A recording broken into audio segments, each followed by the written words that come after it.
Hello everyone, today we will discuss remaining question of 5.2 exercise। तो पहले हमने जो है 1 to 8 क्वेश्चंस कर लिए थे। अब 9th वाला क्वेश्चन देख लेते हैं। सिंपल वैसे ही है जैसे प्रीवियस क्वेश्चन थे। तो क्वेश्चन है आपके पास, यहाँ पे मैंने लिख लिया है। मैंने आपको बोला था आपने सीधा सीधा करना है, वैसे कर लें या इक्वेशन को नेम दे लें आप, ठीक है, इस तरह से कर लें। तो फर्स्टली मैंने इसके फैक्टर्स फाइंड करने हैं, फिर इसके फाइंड करने हैं। और आपको पता है किस तरह से फाइंड करते हैं फैक्टर्स। इसके फैक्टर्स क्या बन जाएंगे, 4 × 3 डैट बिकम 12, और जब हम माइनस करेंगे तो -1 आएगा। तो इस वे में हमने इसके फैक्टर्स बना लिए, ठीक है। और दूसरे की भी इसी तरह हम फैक्टर्स बना लेंगे। यहाँ पे 9 है तो 3 आपके पास 6 भी बन जाएगा, और 3 आपके पास 9 भी हो जाएगा। यहाँ पे x + 3 2 टाइम्स है, इसलिए मैंने इसको सिंगल वैल्यू में लिखकर पावर की फॉर्म में लिख लिया x + 3। आप ऐसे भी लिख सकते हैं, ठीक है। इसको मैंने किसी वजह से लिखा है, वो मैं आपको आगे बताती हूँ कि मैंने इसको पावर की फॉर्म में क्यों लिखा है। 2 टाइम्स आया, मैंने पावर की फॉर्म में लिख लिया है। नेक्स्ट जो है, अब ये हमारे पास क्या बन जाएगी, अब हैंस इक्वेशन 1 बिकम, इसमें हम वैल्यूज़ पुट कर देंगे जो हमने अभी फाइंड की हुई हैं, ठीक है। तो यहाँ पे मैंने जब वैल्यूज़ लिख लिया, अब आपको पता है फैक्टर्स जो है वो इसको फैक्टर्स की फॉर्म में लिखने के बाद हम इसका एलसीएम लेते हैं, सेकंड स्टेप है।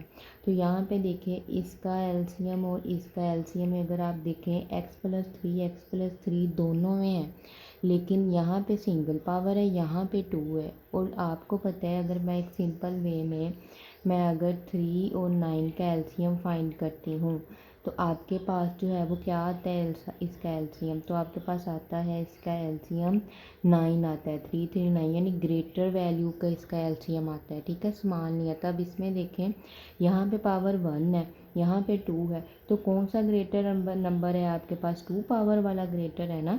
तो आपके पास जो है आप सिंगल x + 3 को नहीं राइट करेंगे, आप पावर के साथ राइट करेंगे, यानी 2 टाइम्स आप इसको राइट करेंगे, फिर आंसर ठीक आएगा, ठीक है। अगर आप ऐसे कहते हैं कि टीचर हमने x + 3 को अकेला अकेला करके लिख दिया, ठीक है, आपने लिख लिया।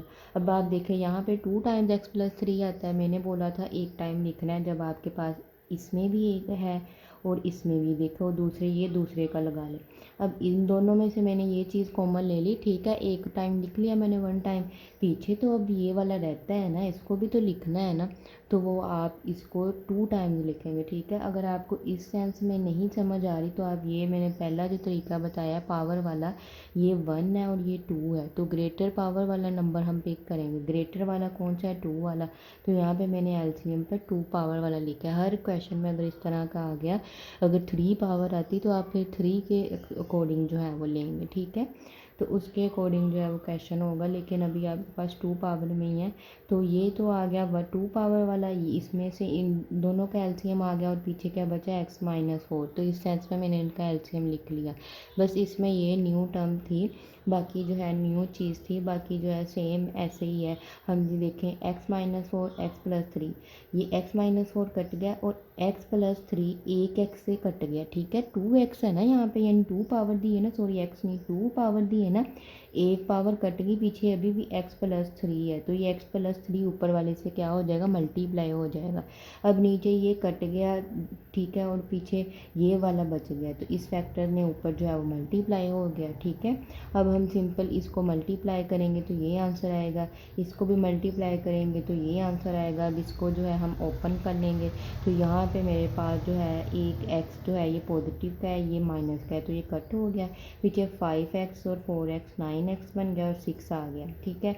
इनमें से 3 कॉमन आ गया, तो ये आपके पास जो है 3 जब कॉमन आएगा तो ये आपके पास इसकी सिंपलेस्ट फॉर्म आ गई। आपने इसका आंसर जो है वो लिख दिया, यहाँ तक इसका आंसर था, ठीक है। क्वेश्चन नंबर जो है वो हम 10 देख लेते हैं। नेक्स्ट आपके पास जो है क्वेश्चन नंबर 10 है। क्वेश्चन नंबर 10 में देखें आपके पास 3 अब टर्म्स उन्होंने दे दिए हैं, ठीक है, फ्रैक्शन में दे दिया आपको, रैशनल फ्रैक्शन दे दिए हैं 3। तो इक्वेशन 1 का नाम दे दें, ठीक है। अब 1 बाय 1 आप जो है इनके फैक्टर्स फाइन, इसको फैक्टर्स की फॉर्म में लिख लें। पहले मैंने इसके लिखे, फिर इसके, फिर इसके, ठीक है। आपको पता है फैक्टर्स कैसे बनाने हैं, ये सारी चीज़ें आपको अच्छे से पता है। तो ये फर्स्ट वाली का आ गया, ये सेकंड वाली का आ गया, ये लास्ट वाली का आ गया। अब हमने इक्वेशन 1 में ये जो है इसकी जो है वैल्यू जो हमने फाइंड किया वो पुट कर दी, ठीक है। यहाँ पे मैंने लिख दिया। अब इसका हम एलसीएम फाइंड करेंगे तो x + 3 x माइनस 3 1 टाइम आ गया, x माइनस वन 1 टाइम आ गया, x माइनस टू ये 1 टाइम आ गया, ठीक है। अब इनको वैसे ही हम जो है काटेंगे और ऊपर से मल्टीप्लाई कर देंगे। तो जब आप ये सब कुछ करेंगे तो आपके पास आंसर जो है ये आ जाएगा। तो ये आपके पास क्वेश्चन नंबर 10 भी हो गया, ठीक है। तो देखिए हमने इसको x माइनस 3 कट गया, x माइनस 1 कट गया, पीछे क्या बचा x माइनस 2, वो ऊपर मल्टीप्लाई हो गया। इधर x minus 2 x minus 1 cut गया, पीछे क्या बचा x माइनस 3, वो ऊपर मल्टीप्लाई हो गया। इधर ये दोनों कट गए, पीछे क्या बचा x माइनस 1, तो ये ऊपर आ गया, ठीक है। फिर ओपन कर लिया और हमने इसको लिख लिया। क्वेश्चन नंबर 11 है आपका, इजी क्वेश्चन है। इसमें देखें वही फर्स्ट क्वेश्चन वाला है आपके पास जो मैंने आपको बताया था। यहाँ पे दो x माइनस वाई है, यहाँ पे y माइनस एक्स है, यानी दोनों सेम। हम इसको कर सकते, कैसे कर सकते हैं, y माइनस एक्स को जो है यहाँ पे मैं लिख सकती हूँ माइनस एक्स प्लस 1, इसमें से माइनस कॉमन ले लिया तो that become x minus y, ठीक है। तो अब मैंने यहाँ पे इसको इस वे में लिख दिया, ये वाली चीज़ को इधर लिख दिया, प्लस माइनस माइनस हो जाएगा। तो अब ये दोनों सेम हो गए हैं, ठीक है। इसका एलसीएम ले लिया, तो ये एलसीएम लेंगे तो ये कट होकर ऊपर वाली सेम ऐसे ही आ जाएगा। यहाँ पे हमारे पास फॉर्मूला अप्लाई होता है ए क्यूब माइनस बी क्यूब का, आप लिख दिया करें जब आप किसी चीज़ को अप्लाई करें, जो होता है A minus B into A square plus B square plus A B, ठीक है। तो ये वाला फॉर्मूला मैंने यहाँ पे लिख दिया है, तो इसको अप्लाई कर दिया। तो जब इसको अप्लाई करेंगे तो ये कट हो जाएगा, पीछे आपके पास सिर्फ ये वाला बच जाएगा, तो यही आपके पास आंसर आ जाएगा। लास्ट क्वेश्चन है एक्सरसाइज 5.2 का, क्वेश्चन नंबर 12। वहाँ पे 2 मेंशन किया हुआ है, मैंने 12 लिख दिया। सब्ट्रैक्ट, इसको सब्ट्रैक्ट करना है, किस में से करना है, फ्रॉम दिस, यानी इसको जैसे अगर मैं कहती हूँ सब्ट्रैक्ट 6 फ्रॉम सब्ट्रैक्ट 4 फ्रॉम 6, तो आप क्या करोगे 6 माइनस 4 कर देंगे, जिसका आंसर आएगा 2। यानी हम 6 में से 4 निकाल रहे हैं। इसमें से भी इन्होंने बोला है सब्ट्रैक्ट दिस फ्रॉम, इसमें से, यानी फ्रॉम के बाद जो है ये पहले आएगी, ठीक है। इसमें से हमने माइनस करना है, ठीक है।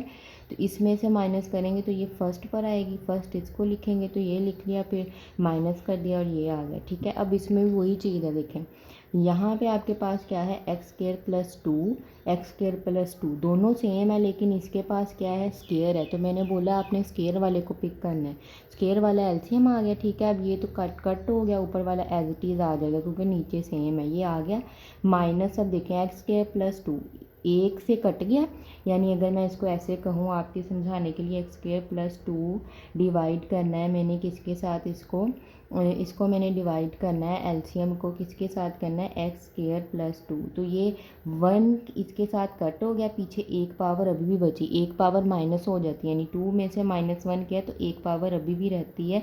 तो ये आपके पास सिंगल एक्स स्केयर प्लस 2 आ जाएगा। तो एक कट हो गया, एक पीछे रह गया, एक ऊपर आ गया, ठीक है। तो अब इसको अब जो है वो मल्टीप्लाई कर देंगे माइनस साइन के साथ। जो चीज़ यहाँ पे एक्स स्केयर और ये वाला एक्स स्केयर कैंसिल हो रहा है, इसको कट कर दें, पीछे आपके पास 2x क्यूब, 3 में से 2 निकाला 1 आ गया। तो ये आपके पास क्वेश्चन नंबर 2 भी हो गया है आपके पास, ठीक है। तो ये इसका आंसर आ गया है। तो यहाँ पर आपकी एक्सरसाइज कंप्लीट हो गई है। तो इंशाल्लाह in next video we will discuss skill practice. जो इस एक्सरसाइज के पीछे बॉक्स दिया हुआ था ना, मैंने आपको बताया था, मैं वो भी दे दूँगी, तो वो हम नेक्स्ट वीडियो में कर लेंगे, ठीक है। अपना ख्याल रखिएगा, अल्लाह हाफिज़।